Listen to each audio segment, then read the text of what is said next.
Salut tout le monde, bienvenue au SOS Podcast, Ben Baudouin avec Yohan Lennes. Pour cet autre épisode, Yohan, passez un beau vendredi au casino à Samouraï chapitre 16? Oui, écoute, un vendredi rempli de succès pour nos combattants locaux. T'sais, une très belle soirée, juste des victoires pour les combattants locaux, donc très occupé, très belle soirée. Oui. Quelques combats serrés, on va faire l'analyse de cette soirée plus tard dans l'épisode, mais tu te battais pas. Oui. On en a parlé souvent, malheureusement, ton adversaire s'est blessé à la dernière minute. Signé beaucoup d'autographes, les gens sont venus Oui, j'ai eu la chance de voir Lennes. quelques fans, quelques amis, j'avais des commanditaires, beaucoup d'amis, des clients du gym Académie Connexion à Saint-Amable, donc tout le monde a passé une belle soirée. Moi de même, donc je suis vraiment... félicitations à Samouraï MMA, encore un grand succès. Effectivement, et si vous voulez rattraper ça, si vous n'avez pas eu la chance de le regarder, d'être sur place ou de le regarder en direct, c'est disponible en français et en anglais sur la plateforme UFC Fight Pass. Plus tard l'émission, bien sûr, on revient sur cette belle soirée, comme Yohan le disait. Plein de belles victoires. On commence ça tout de suite. Bienvenue à tous au SOS Podcast. SOS! Attention, ça va frapper. Spectaculaire, flamboyant. Des athlètes de haut niveau. Des champions des arts martiaux. Préparez-vous, le combat commence. Dans l'octogone, Ben Baudouin. SOS Podcast!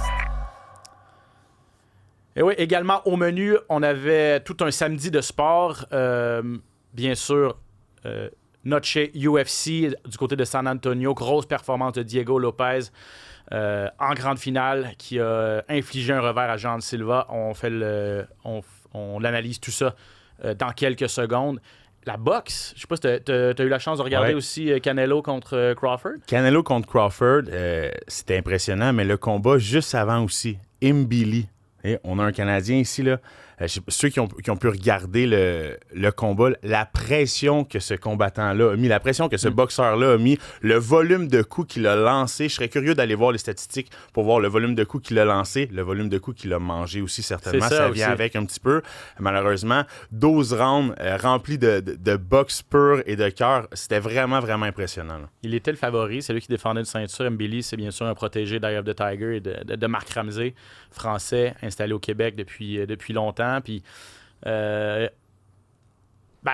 pense qu'il peut être satisfait de sa performance dans le sens qu'ils ont remporté aussi le fameux combat de la soirée. Là. Donc, vu que c'était Dana White et l'équipe de l'UFC qui faisait la promotion de la soirée, on a importé quelques concepts, notamment pour cette soirée de boxe-là au stade des Raiders à Vegas. Notamment celui du combat de Bonnie pour le combat de la soirée, c'est Mbili contre Lester Martinez qui l'a emporté. Mais en tout cas, je sais pas si ça le fait beaucoup reculer, mais il était largement favori. Il est très bien classé à 168 livres, Mbili, puis l'autre n'était pas classé du tout. C'était un peu un inconnu. C'était le partenaire d'entraînement de Terence Crawford. On peut comprendre pourquoi Crawford l'a amené dans son camp, parce que c'est un gars du Nicaragua, je pense, qui frappe extrêmement fort. Mais je peux pas m'empêcher d'être un peu déçu pour Mbili, parce qu'il s'est pas battu de façon, comme tu as dit, très... C'est pas son style non plus, là, mais très technique. Là. Il a avancé. Normalement, tout le monde tombe. Exactement. Mais c'est Martinez, son style, ça, tomber. de mettre de la pression comme ça. C'est son style de mettre de la pression, de toujours être dans le visage de son adversaire. Comme tu l'as mentionné, d'habitude, les gars tombent. Martinez, quand même, 16 victoires, aucune défaite. C'est ça. Un protégé. On le savait, il n'était pas dans les classements parce qu'il n'a pas eu la chance d'avoir des gros combats, mais exact. On se doutait bien qu'il avait le talent pour y être et il l'a vraiment prouvé. Une défaite en championnat comme ça, face à Mbili en co-main event de la soirée de Canelo Alvarez contre Crawford, c'est pas gênant. Donc, c'est toute une expérience pour lui. Honnêtement, c'était vraiment un très beau combat de boxe. Ouais, c'est ça. Pour ceux qui aiment les combats offensifs où ça cogne dur, c'était... La défensive n'était pas à jour. Non, ça en était vraiment tout un et les deux sont restés debout et les deux n'ont pas reculé jamais. Donc, ouais. Beaucoup de cœur, ouais. Et juste pour terminer, Terence Crawford, honnêtement, un des meilleurs boxeurs, sinon le meilleur boxeur de sa génération. Wow. 42-0 maintenant. Il a été trop rapide, trop technique pour Canelo Alvarez. Il a frustré Canelo Alvarez parce que Canelo arrêtait pas de foncer, essayait de placer des gros coups, mais son jeu de pied était parfait. Crawford, vraiment un boxeur d'exception. Toujours à la bonne distance, lançait ses coups, avait toujours un mouvement défensif ou deux qui faisait en sorte que Canelo Alvarez manquait. Ça devait être très frustrant pour Canelo de toucher du vent comme ça, chose qu'il n'est pas habitué de faire. Donc, grosse victoire pour Crawford. Grosse soirée de boxe, mais nous, ce qui nous intéresse, bien sûr, au SOS Podcast, c'est les arts martiaux mixtes, l'UFC, bien sûr, parce que c'était du côté de San Antonio et on a bien fait les choses parce que le combat s'est terminé samedi assez tôt parce que la carte était plus tôt, cette carte de l'UFC, et on a été capable d'aller sur la boxe tout de suite après. Diego Lopez, qui a... je sais pas s'il a fait qu'une bouchée de Jean Silva, mais c'était vraiment une performance impressionnante, une énorme victoire par KO au 2e round. Arrêt rapide, selon toi, parce qu'il se protégeait, Silva. Ouais. Je sais pas si... Mais il y avait énormément de sang. Il y avait du sang. Selon moi, on l'a vu quand il s'est relevé, il était pas très solide sur ses pieds. De la manière qu'il est tombé, c'était quand même assez flagrant qu'il y avait eu un coup d'impact. Pour moi, c'est pas peut-être pas une clinique de la part de Lopez. Par contre, c'est une domination et il démontre la différence entre peut-être un top 5 et un top 15, un top 10. Parce qu'on l'a vu, Silva, oui, il a touché la cible. Par contre, Lopez n'a pas tombé. Il est en mesure de rester. Menton, Lopez. Il me l'avait dit dans son entrevue. Là, il dit: j'ai vraiment confiance en mon menton. Il avait mangé 160 coups significatifs contre Volkanovski, qui cogne possiblement moins fort que Silva, mais il se disait: j'ai jamais reculé, puis c'est vrai. Puis là, il a tout absorbé ce que Silva lui a envoyé. Il a envoyé l'évier de cuisine, là, la batterie de cuisine au grand complet. On le sait que Lopez, c'est un gros 155 livres. Est-ce que ça peut avoir fait une différence? Il est capable d'encaisser les coups. Je veux dire, chose sûre, clairement, il a démontré là, qu'il avait un menton, il avait du cœur. Moi, ce qui m'a impressionné, c'est qu'il était en mesure de vraiment varier. On l'a vu aller au sol. Il a fait ses amenés au sol. Il a réussi 3 de ses 4 tentatives, a défendu une tentative de Silva. Donc, vraiment, a démontré là, tous ses aspects, tous les facettes dans lesquels il était dominant. Termine avec un coup de coude renversé. C'est ça. Qu'est-ce qu'on peut demander de mieux? Là? C'est ça. Je dis arrêt rapide sur le coup, arrêt rapide, parce que mais c'est vrai que ce coup de coude-là renversé a vraiment... j'ai l'impression que ça a vraiment pincé Silva. C'était au niveau de la tempe. Au niveau de la tempe, ouais, c'était au c'est niveau ça, de la tempe et du côté ici. Donc, vraiment, c'était un endroit quand même assez... Puis tu fais bien de le mentionner, parce que la façon dont il est tombé assez durement sur son ventre. À pleine face, comme, fait que... Et tout de suite, Lopez qui s'est rué et est allé en ground and pound en fin de 2e round. Donc, je préfère des arrêts peut-être un peu trop rapides. Oui. Plutôt que des arrêts tardifs, comme on a vu avec Alexander Hernandez contre Diego Ferreira. Ça, c'était... On va en parler tantôt. De quoi, exactement. Oh my God, cet arbitre-là. Ouf. OK. Mais bon, pour en revenir à Lopez, et je suis d'accord avec toi quand tu dis que c'est peut-être la différence entre un top 3 et un top 10, 12, 15. Les classements n'ont pas changé. La logique a été respectée au final. Lopez était quand même classé numéro 2 et Silva numéro 10. On se disait, est-ce que Silva est le nouvel as là, à 145 livres, un gars qui va être inarrêtable? Il a semblé inarrêtable à ses premières sorties, mais on voit que rendu à ces niveaux-là, effectivement, juste la puissance, c'est peut-être pas suffisant. Il manquait un peu d'atouts, surtout quand il s'est retrouvé sur son dos. Oui, puis là, et dans le camp de Silva, il va falloir qu'on voit comment on rebondit de cette défaite-là, là, parce que c'est une défaite qui fait quand même assez mal. C'est une défaite qui va être crève-cœur, c'est une défaite qui est dure, c'est un combat qui est important. Là, on va devoir rebondir de ce combat-là. On va avoir un gros test, c'est sûr. En étant classé 10e, on a affronté le 2e. On ne peut pas s'en aller vraiment en bas de ça. Donc, vraiment, on va aller affronter des combattants qui sont classés en bas de nous. On n'ira pas en haut du top 10, c'est sûr. Donc là, ça va être là de voir Silva va être en mesure de rebondir de cette défaite-là. Une défaite qui a l'air de faire quand même assez mal là, du côté de Silva. Oui, exact. Et ça fait mal pour l'équipe des Fighting Nerds. Et un peu à l'image de Silva, et Borralho et Rufi, on les voyait invincibles et tout ça. Exactement. Là, ça leur fait 3 défaites là, en 2 week-ends, en fait. Là. C'est les 3 gars que je viens de nommer viennent de perdre dans l'espace de 2 galas. Leur première défaite dans le cas à l'UFC, là, dans le cas de ces 3 gars-là. Et l'équipe des Fighting Nerds qui avait cette espèce d'aura, et les combattants aussi, là, maintenant, on le sait qu'ils sont battables.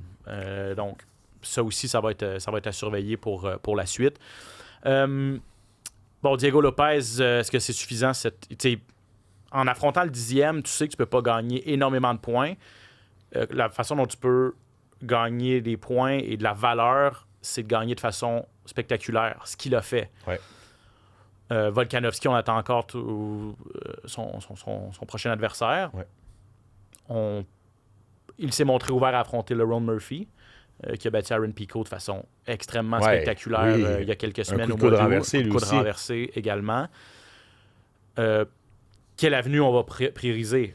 Murphy, qui est sur une séquence de 8 ou 9 victoires, ou Lopez qui vient d'aller rechercher une immense victoire contre le phénomène Silva? Ouais. Moi, considérant que Lopez et Volkanovski se sont déjà affrontés quand même assez récemment, donc je donnerais la chance à Murphy, qui a démontré sa dominance, qui a démontré qu'il a accueilli le nouveau jeune Pico qui venait d'une autre organisation qui était supposément une star. Un gros KO avec un coup de coude renversé qu'on n'avait pas vu Murphy vraiment prendre des risques avec des gros KO comme ça. Nous sort une performance dominante. On se doit de lui donner une chance au titre et je trouve ça intéressant de voir du changement. Murphy au titre. Peut-être un Murphy contre Lopez pourrait être intéressant. Donc, tu sais, si éventuellement Murphy gagne, donc je pense que Murphy... c'est le prochain pour le titre. Faut pas oublier Movsar Evloev qui est toujours dans la liste, russe, mais il s'est pas battu depuis presque un an, lui. Qui semble être un peu oublié dans l'ombre, malheureusement. C'est ça, parce que là, il devait revenir cet été, c'est encore blessé. C'est pas un gars qui est ultra spectaculaire, va chercher des victoires, mais n'a pas ce facteur-là que d'autres ont. N'a pas ce gros chaos signature. Mais si tu regardes le CV et les séquences de victoires, il est classé numéro 1 aussi, donc à suivre la gravité de sa blessure. Mais bon, Lopez s'assure au moins de rester vraiment dans le mix, comme on dit, là, pour une chance au titre. Et pour Jean Silva, un peu retour à la table à dessin. Il était très confiant, peut-être certains diront arrogant. Et lui et toute son équipe vont devoir un petit peu revenir sur terre et continuer de travailler, en fait. Ça demeure des combattants ultra talentueux. Ça reste qu'ils étaient tous invaincus avant leur défaite qui sont très récentes. Donc, c'est à eux d'être capables de rebondir puis de revenir sur le chemin de la victoire. OK, rapidement, on va faire le tour des autres gros combats. David Martinez qui a battu Rob Font. Quelle surprise. Et on en parlait, en fait. Peut-être pas quelle surprise, mais ça reste un combat de dernière minute pour... C'est vrai que Martinez, on savait pas qu'est-ce qu'il y avait dans le ventre. Puis là, t'arrives contre un vétéran. Rob Font, je me doutais qu'il avait ralenti. Je savais que c'était peut-être un combat qui était un peu dangereux, un combat piège pour lui. On a vu un peu l'âge de Rob Font, je pense, dans ce combat. Ça s'est joué vraiment, je pense, sur l'énergie, l'âge, la durabilité du combattant. Au premier round, Font a semblé très à l'aise. Puis plus le combat allait, plus ses repères semblaient être difficiles. Et David Martinez, à son deuxième combat à l'UFC seulement, accepte ça à la dernière minute, ça lui permet de passer tout de suite dans le top 15 au 11e rang à 135 livres. Donc, qu'est-ce qu'il va être capable de continuer à monter? Il l'a pas... Ça a été une performance technique, une bonne performance technique. Pas non plus une performance ultra spectaculaire de son côté. Donc, peut-être hâte de le voir contre un gars du top 10, justement, là, à 135 livres. Un gars comme Mario Bautista, un gars plus de son âge aussi, un gars technique également. Pourquoi pas? Bautista, je regarde ça, il est classé 8e. Donc. Mais quand même, immense victoire pour David Martinez contre le vétéran Rob Font. C'est gagné par décision unanime de la part du Mexicain. Je l'ai mentionné tantôt, mais Hernandez qui a passé un violent KO à Diego Ferreira. Puis honnêtement, il y a eu au moins 4 coups de poing de KO. Ah oui, certainement. Ça aurait dû être... Dès que Ferreira est tombé au sol, le combat était terminé. Le combat, il n'y avait plus besoin d'avoir de 2-3 coups. Il y a eu beaucoup de coups qui ont été lancés. Toi, t'en comptes 4. Moi, j'étais à la maison, je me souviens. J'ai dit à ma copine, il y en avait 7 qui ont été lancés de trop. Il y a eu beaucoup de coups qui ont été lancés. Donc. Mais Hernandez, quelle éclossion d'Hernandez là, depuis un bout de temps. Renaissance. Oui. Moi, je me souviens, je l'ai vu, là, c'était contre Olivier Aubin-Mercier. Exact. Il avait gagné. On parle de ça il y a très longtemps, là, si je ne m'abuse, peut-être un 5 ou peut-être 5 ans, peut-être. Ah, minimum. Peut-être 5-6 ans, ouais, exactement. Donc, puis a eu beaucoup de difficultés par la suite, a eu plusieurs défaites. Là, a eu une défaite très difficile contre Cowboy Cerrone. On l'avait mis contre le vieux Cowboy Cerrone, c'était Hernandez, qui était vraiment le jeune loup qui arrivait contre le vieux Cowboy. Puis c'était Cowboy Cerrone qui avait eu la grosse victoire, qui avait dominé complètement Hernandez. Je pense que mentalement, ça a été très dur pour Hernandez de rebondir. Mais là, sur 3 victoires consécutives, semble être reparti sur le bon chemin. Donc, 4 victoires consécutives. 4 victoires consécutives. Et à 105...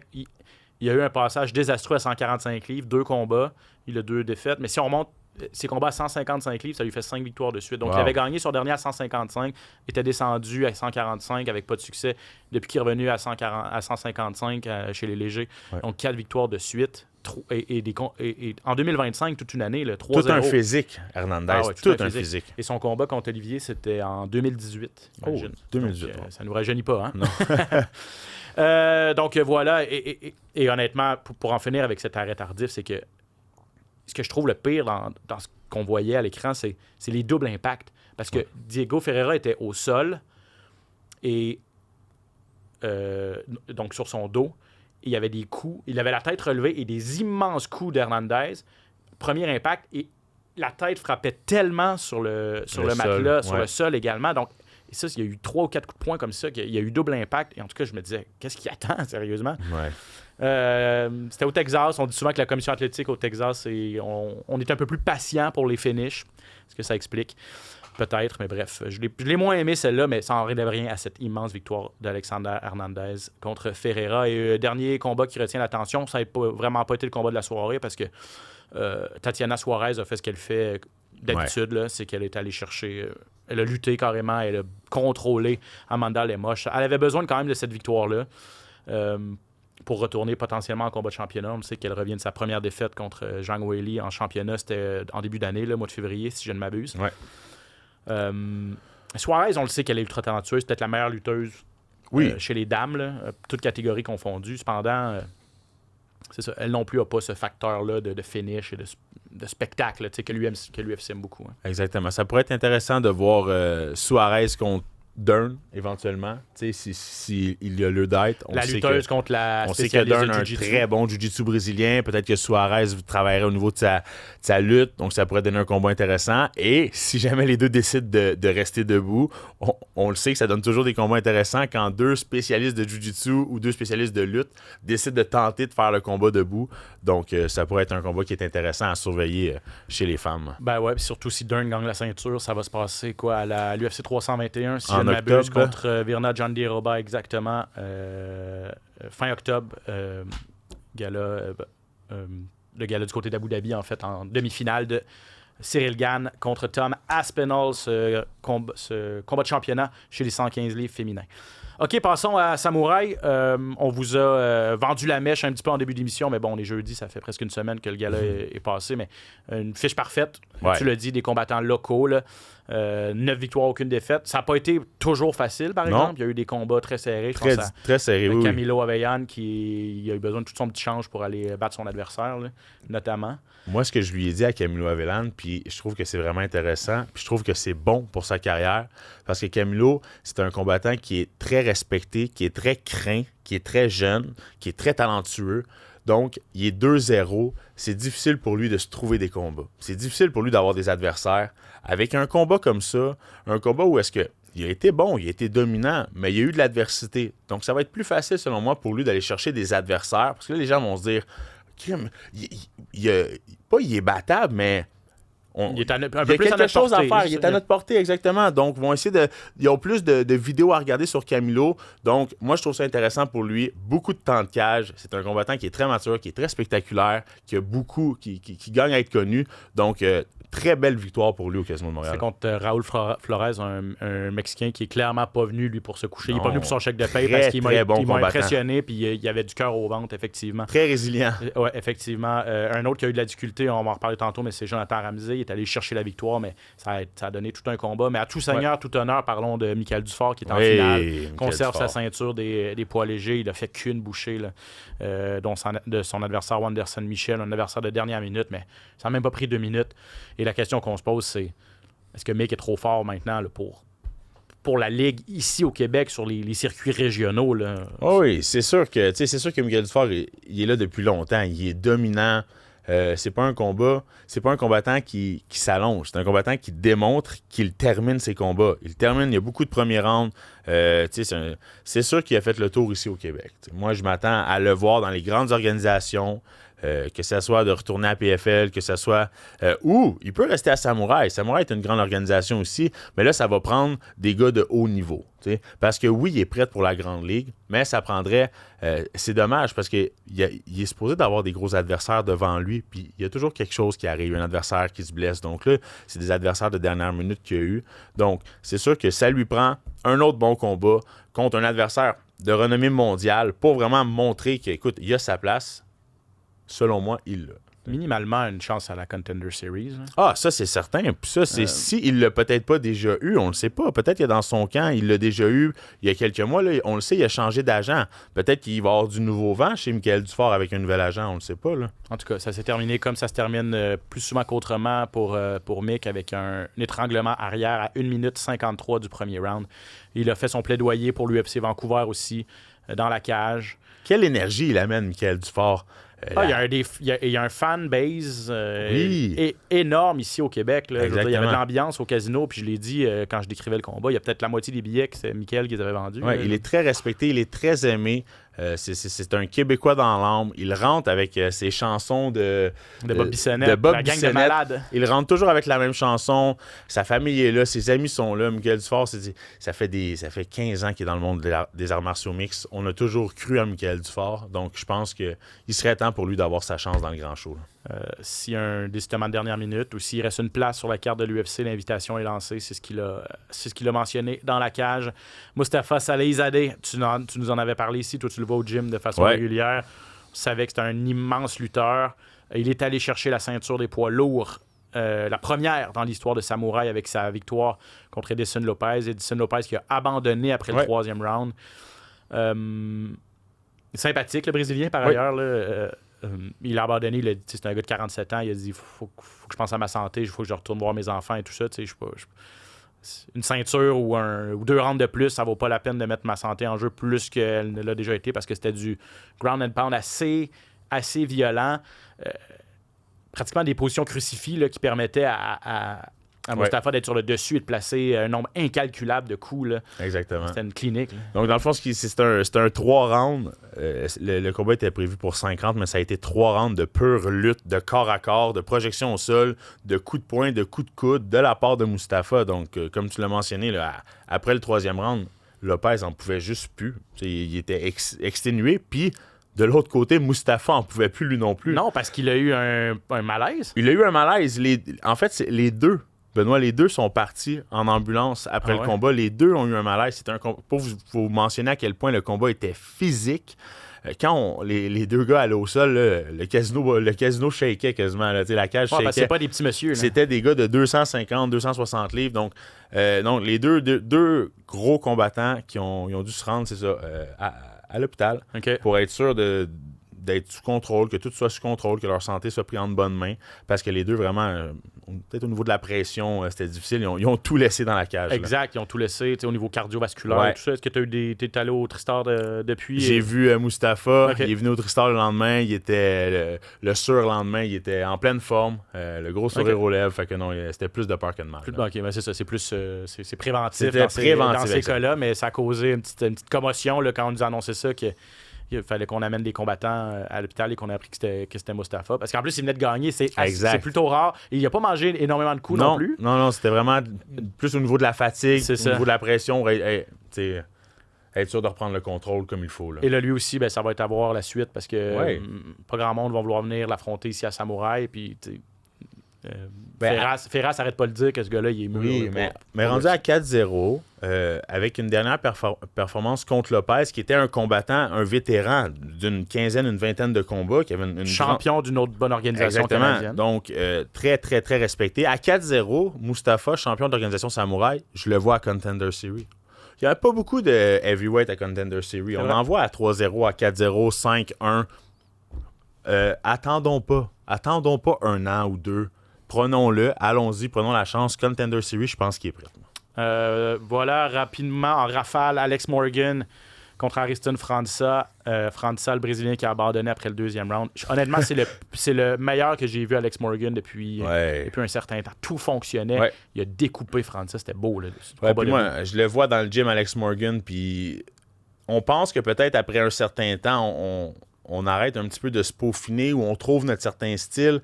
Je me souviens de mes coachs m'avaient dit ça va te prendre 10 ans de trouver ton style, mais j'ai l'impression qu'Alex Morgan, après 15 ans, il continue d'évoluer encore.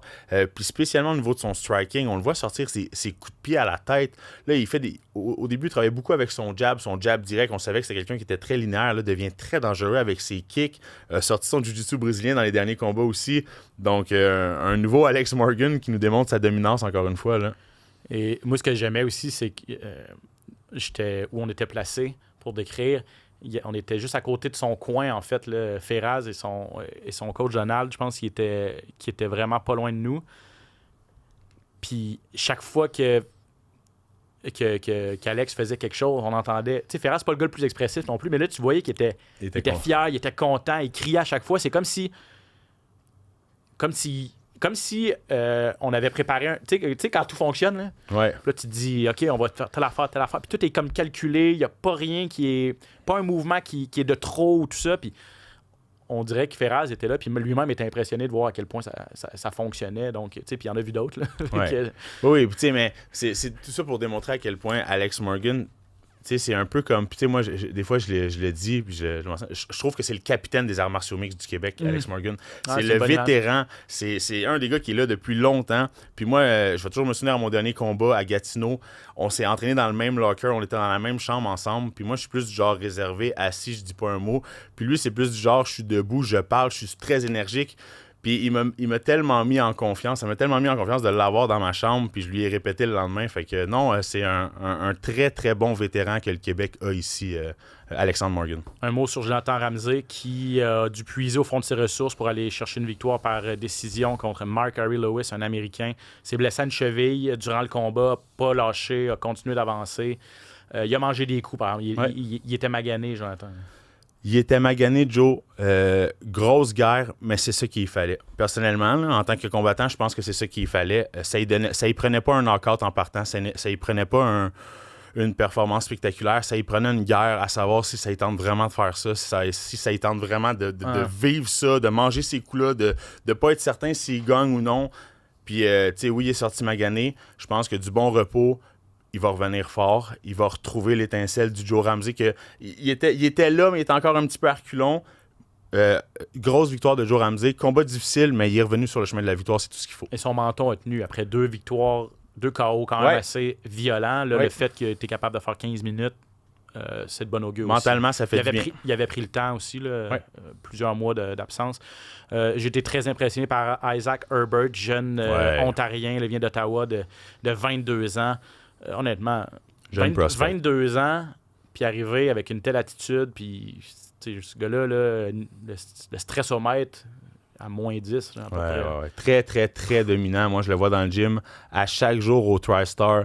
Isaac, c'est un phénomène. C'est un jeune très discipliné, très humble. Il fait ses affaires, il parle pas beaucoup. Un talent, là, il va être à surveiller, là, très, très, très, très jeune. Il a gagné par étranglement arrière au premier round contre Lucas Taylor. C'était ses débuts professionnels, donc un nom à surveiller. 22 Isaac ans seulement et il vient d'avoir sa ceinture noire en jiu-jitsu brésilien, Isaac Herbert. Donc, Et Jan Stobie, autre produit du H2O qui a été impressionnant. Lui aussi, il a eu. On s'est rendu jusqu'au 2e round, donc il a démontré vraiment. C'est un gars de 170 livres, là, un bon 170 livres, un bon gabarit, un jeune gars, je pense qu'il a 22 lui aussi. Attachez vos bretelles parce que Jan Stobie en ce moment ce qu'il vous démontre c'est une dominance au niveau de sa lutte, son jiu-jitsu brésilien, son ground and pound, un petit peu on sait qu'à H2O, Michael Dufort, Olivier Aubin-Mercier, tous des gars dominants au niveau du jiu-jitsu et de la lutte, mais Jan Stobie c'est une ceinture noire de taekwondo. Debout, c'est une arme blanche, c'est une machine gaucher-droitier, c'est un des gars les plus talentueux avec qui j'ai échangé debout, fait que vous allez voir éventuellement un bel avenir. À surveiller. Donc, on passe maintenant aux actualités. Rumeurs, échos, coulisses, les plus récentes nouvelles. Le hype UFC.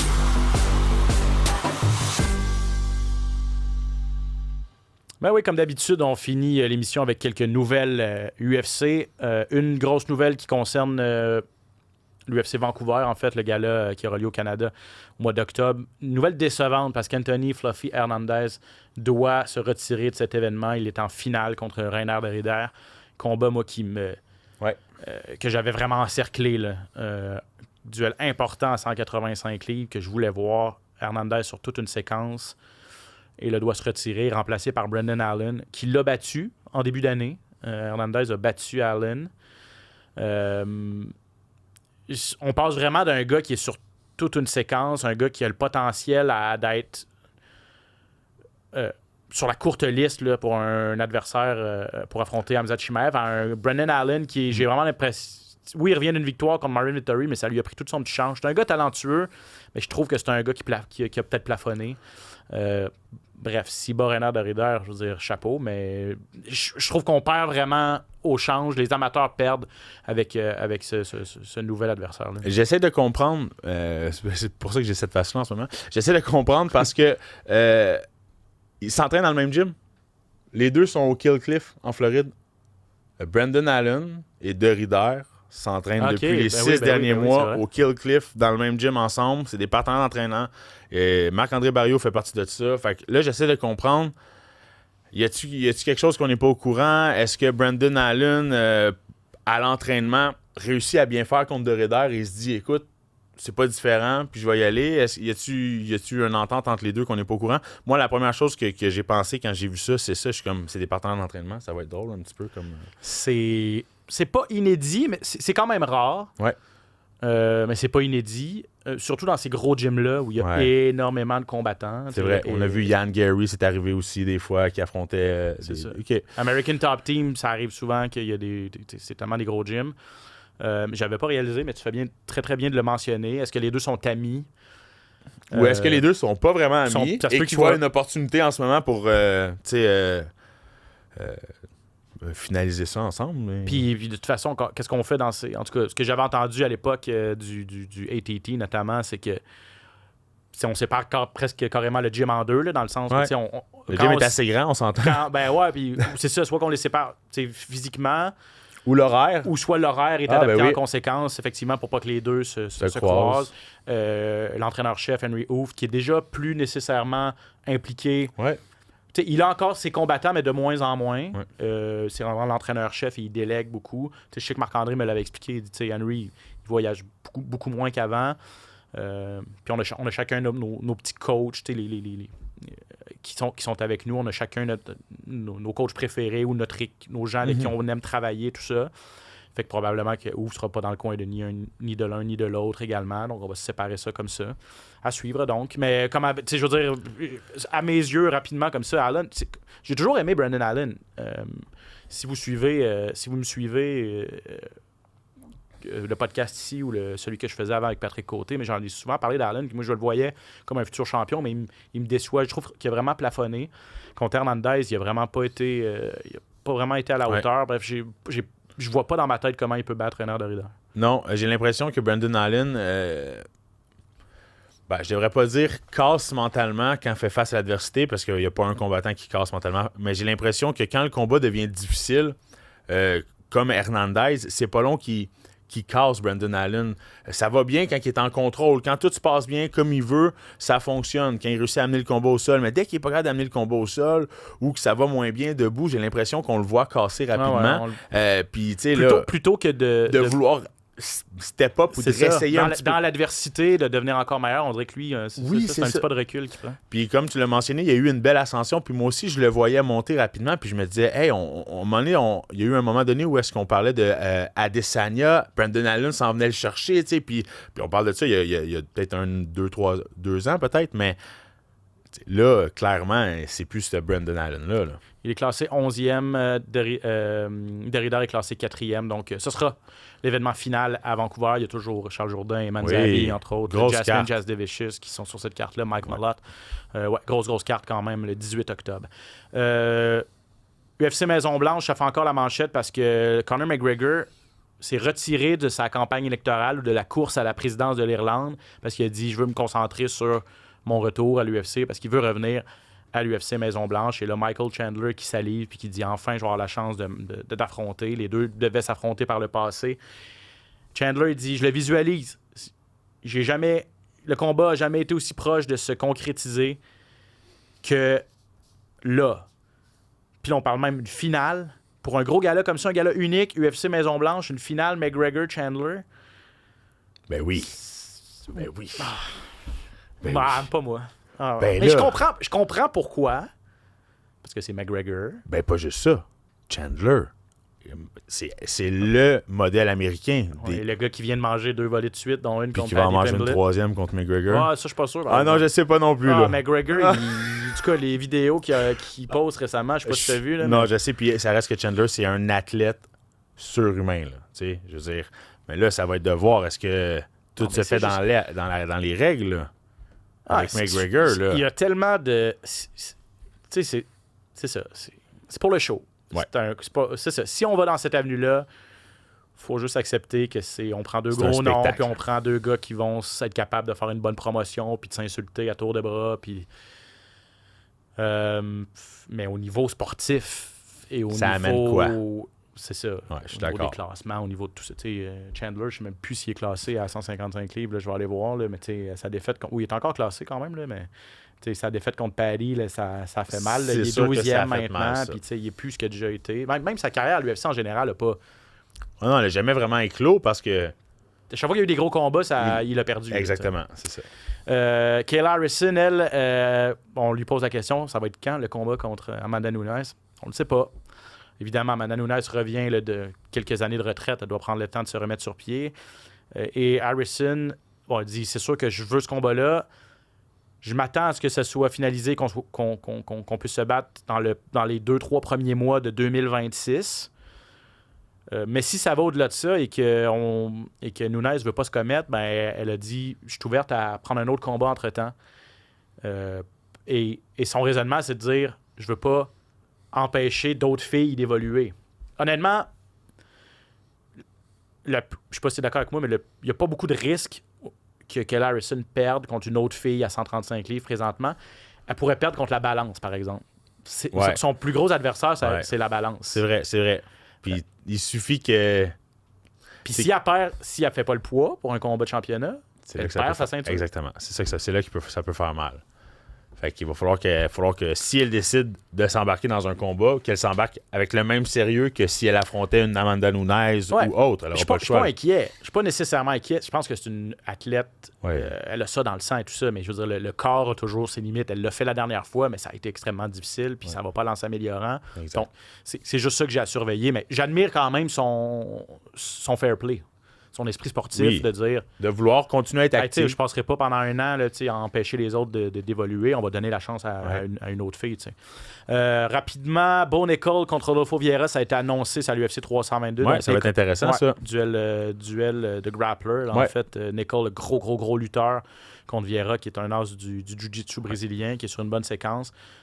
Comment Nickel va réagir après sa défaite contre Derrider il y a quelques mois, ça va être intéressant. Tu connaissais Gable Stevenson? Est-ce que tu avais déjà entendu ce nom-là?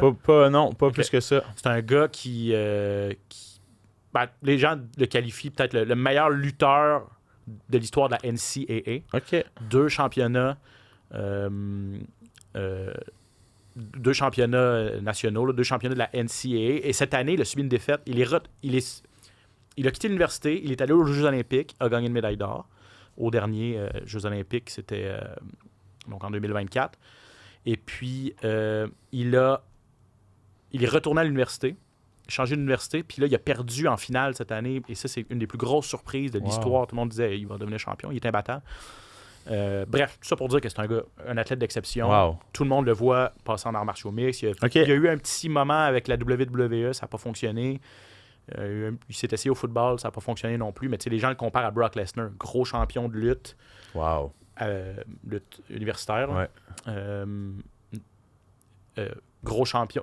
Passage à la WWE et après ça à l'UFC où il pourrait devenir champion. Là, il fait ses débuts à LFA. En fait, c'est pour ça qu'on en parle.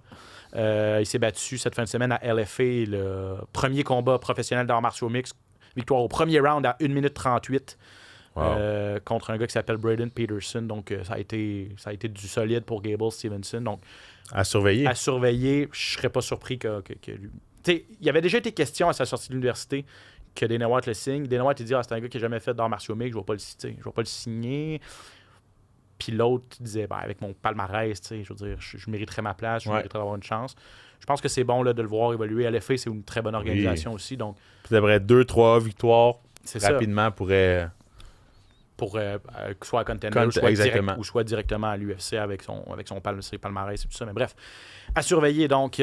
Grosse victoire de Gable Stevenson, un poids lourd contre Braden Peterson à LFA cette fin de semaine. Ça fait le tour? Ça fait le tour. Merci à tout le monde d'avoir été avec nous pour cet autre épisode de SOS Podcast. Merci, mon cher Yohan. Yes, merci. On se retrouve la semaine prochaine. Pas d'événement à UFC cette fin de semaine. On se retrouve dans... UFC revient dans 2 semaines en Australie. Carlos Hulbert contre Dominique Reyes, ça va être intéressant. Merci à Phil en régie, merci à vous à la maison. Et on se retrouve la semaine prochaine pour un autre épisode. Ciao tout le monde! SOS Podcast!